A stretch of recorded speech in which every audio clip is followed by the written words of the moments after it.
we're going to bring to you Professor Ivor. Let me see your book, Ivor. Did you bring it? No, I don't bring it. Sorry.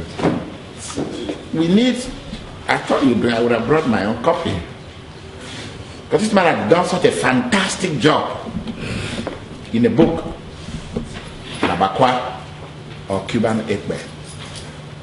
And the pictures in that book are so astonishing.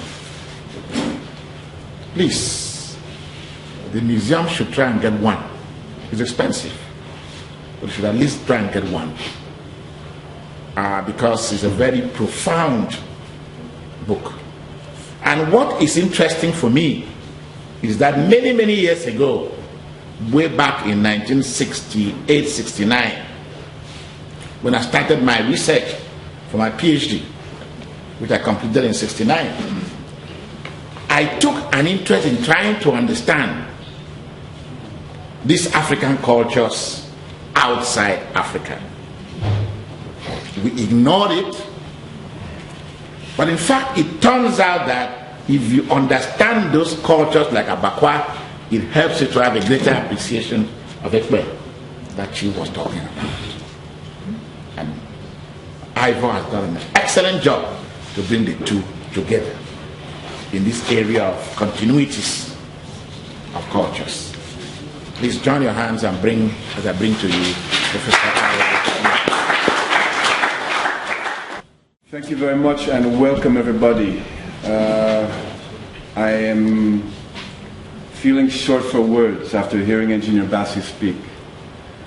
I'm very, very happy that we've been able to come here today like this. It's a very important occasion. That's why I'm videotaping this. I hope we'll put it on the TV when we have another chance. Engineer Bassi has been my teacher for many years. He wrote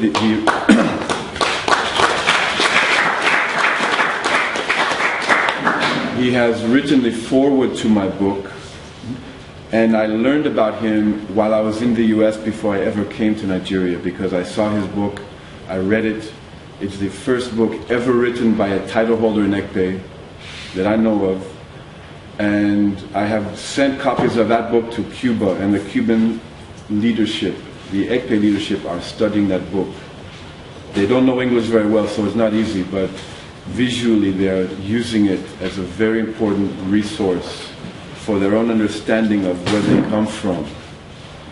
So my work as an intellectual has been really to facilitate the people in the Americas understand where they come from in Africa.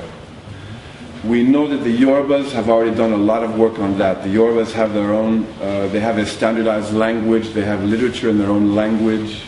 They have gone to Brazil, they've gone to Cuba and all over the place promoting their own culture. What is interesting is that demographically and historically, Cross River area may be more important than Yoruba land. And West Central Africa may be more important, the Congo people. But because the Cross Riverians and the Congos have not done the work that the Yorubas have done, they're very hard for, they're largely invisible in the historiography of the Americas. So I'm here working on this particular kpe problem to help promote understanding.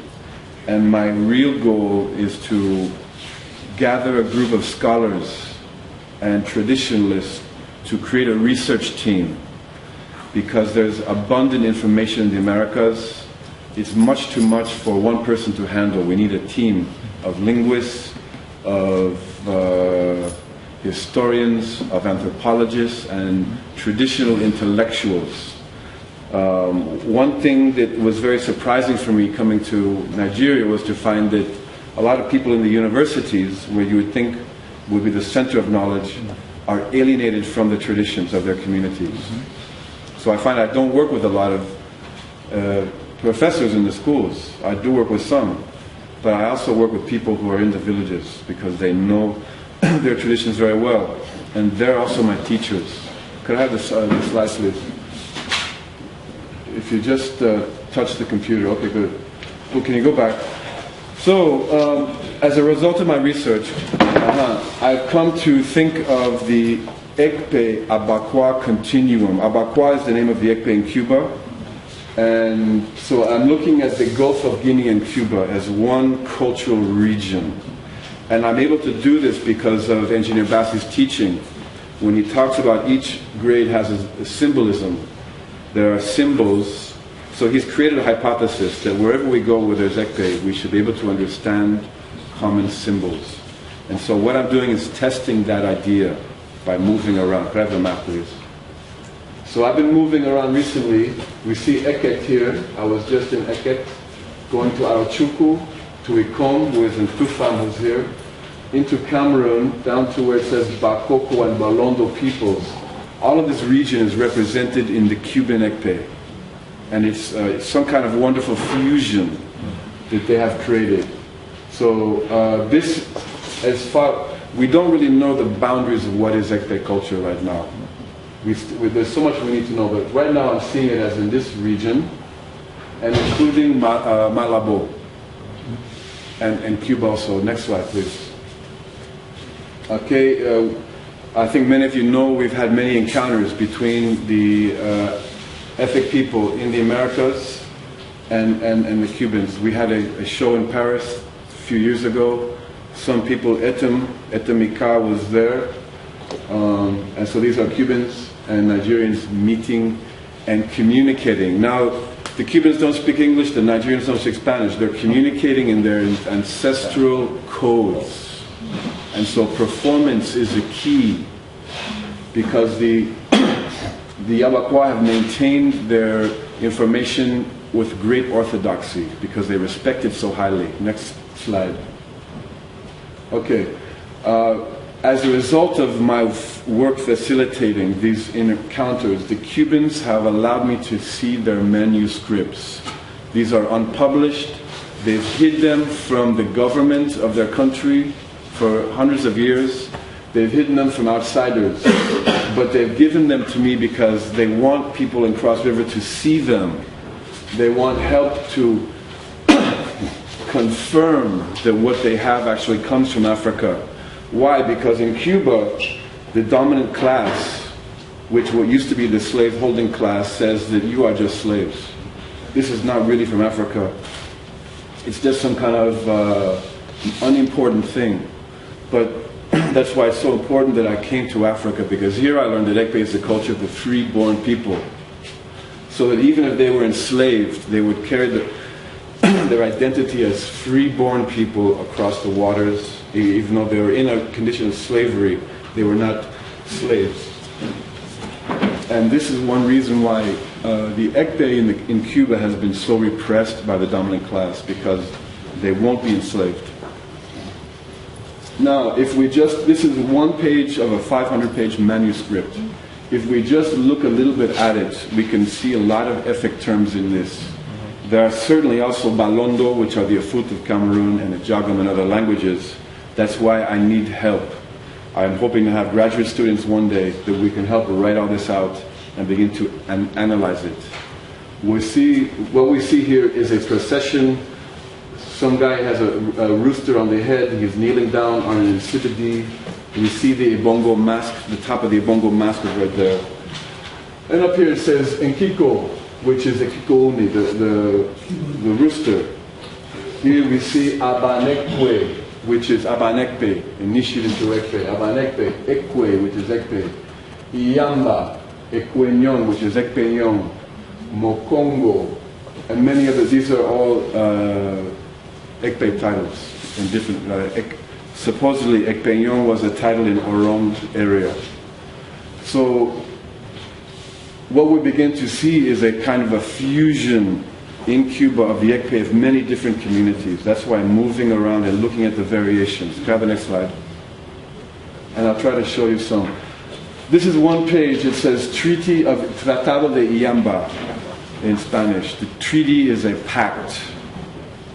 And so what the Cubans do is they do not innovate in their Ekpe. They always try to go back to the African teachings and remain fidel to them, remain loyal to them.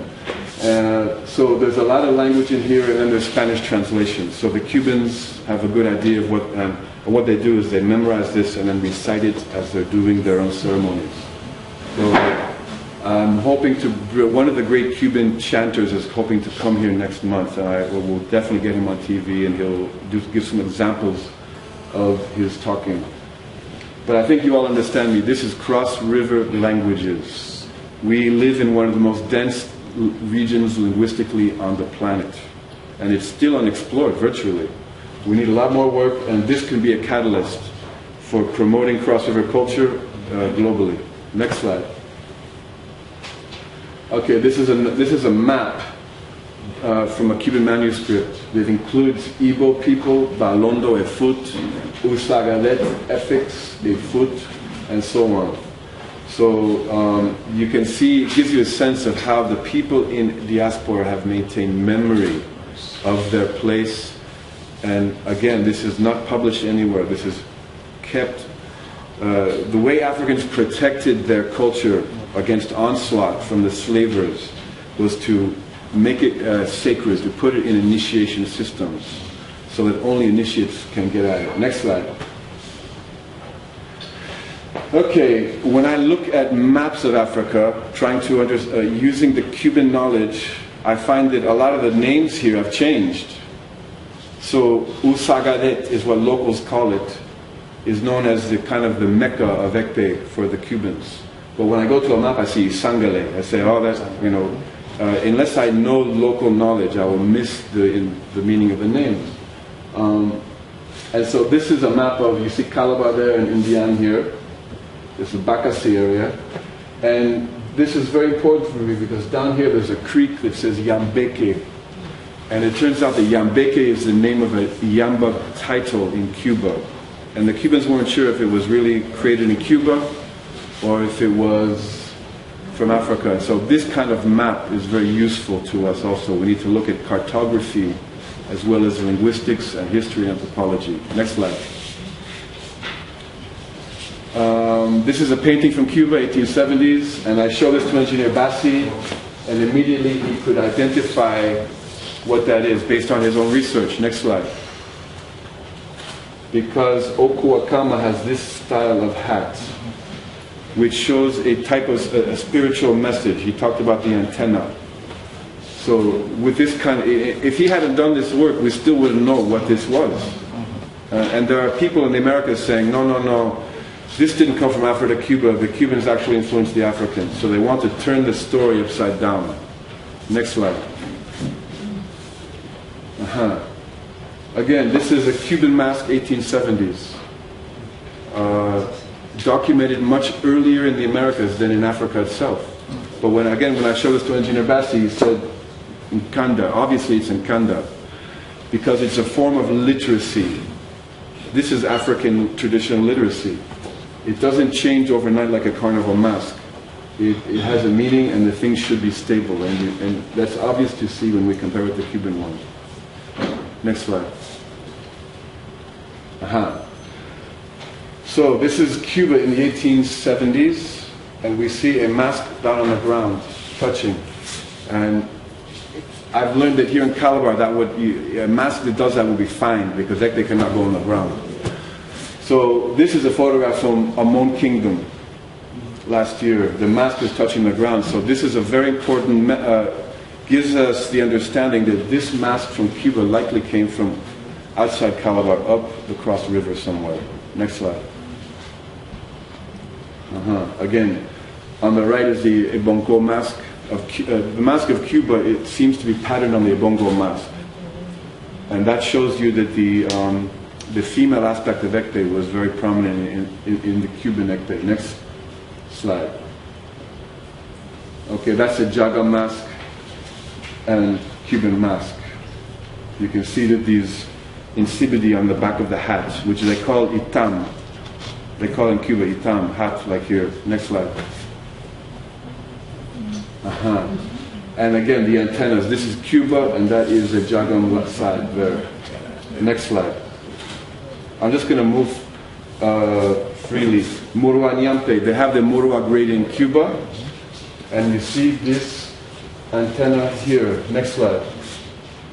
This is a photograph of a burial in Calabar about 100 years ago. In the coffin, you see the same antenna. It shows you that this was a title holder. Next slide. This is a Cuban photograph from the 60s, and this man has the symbol of a title holder in Cuba today. Next slide. Okay, and I was proposing, this is from Yakur area, this is direct there, but I was proposing that these feathers were the equivalent, but some people are not agreeing with that. Next slide. So what we're seeing are lots of variations on common symbols in the region. This is Ojo community in Acampa. We've been working there recently and they've been wonderful to us. So basically what I'm trying to do is promote the culture of each region where we're being welcomed into. Next slide. This is Ikom, and you see Tufan Ojong is right there. And look at this mask, and then let's see the next slide. You see it's the same mask from Insofan, because the Insofan people were there to support the process in Itum. Next slide. And this is in Eket. We were there a couple weeks ago. You can see the same antenna on the mast, the Nyampe symbol that the engineer was talking about. Next slide. Okay, then I have some, so basically what I'm showing are symbols that can be compared in the kpe Abakua Continuum. And this is the Nsibidi. This is Cuba on the right, and you see the marks on the body. Next slide. This was one Nsibidi used during the foundation of the first lodge in Cuba, which was named Efik Obutong, obviously after Obutong here in Calabar. Next, and you see that there are 4 eyes and arrows. Next slide.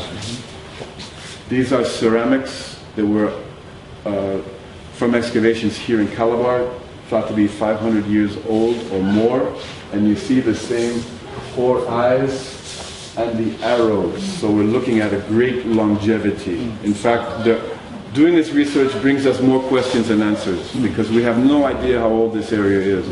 We need more archaeology. Next slide. And this is in Nsibidi on one Ekpe Hall in Yakur area today, which is very much comparable to the Cuban situation. So we have to move around to many different areas to begin to piece together what happened 200 years ago during the migration to the Americas. Next slide. And these are more Nsibidis on the Ukara cloth. This is Etung area. Next slide. In the Bameleke grassfields area, we find continuity in this kind of cloth also. So it's something that still hasn't really been studied, but we can see obviously visually, and they're calling it the invisible orchestra. This is the Mboko house, the sound of Hector. Next slide. And here it is in Umon Island. Next slide. Okay, each Cuban lodge is named after a community here. There's 150 Cuban lodges with more than 20,000 members. This isn't, and they know the dates of their foundation. 1845, kpe Abakua Continuum, the Efik Abakua. Mariba is water in Balondo. So they're saying the Repe comes from the water.